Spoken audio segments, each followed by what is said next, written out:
Le président Macky Sall, je pense que cette fois-ci c'est le bon. Hadi Attala est en ligne, donc direction la division des investigations criminelles. Hadi Attala, bonsoir. Est-ce que Maître Mbaye Jacques Diop est toujours entre les mains de la DIC? Cher Siyad Diao, Maître Mbaye Jacques Diop vient juste de sortir des locaux de la DIC.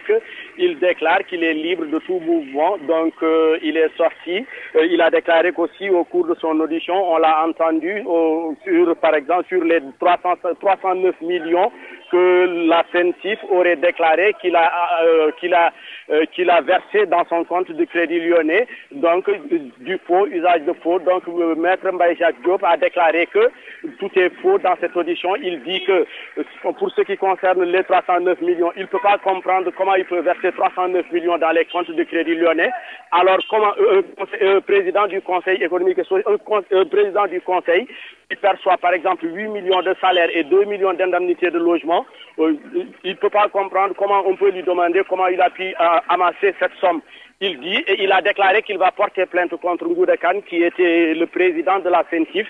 Donc il dit qu'il est aussi revenu sur le rapport de la CENTIF. Il dit que c'est un rapport qui est fallacieux et qu'il qualifie aussi d'une calomnie. Donc il dit qu'il est sorti vraiment et que vraiment meurtri aussi, ce sont ses propos.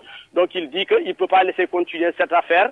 Il va s'adresser aussi à Macky Sall, qu'il interpelle, qu'il demande aussi de relever Ngouda Kane de ses fonctions de secrétaire général du ministère des Finances.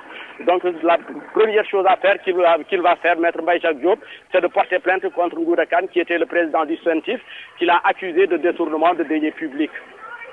Voilà.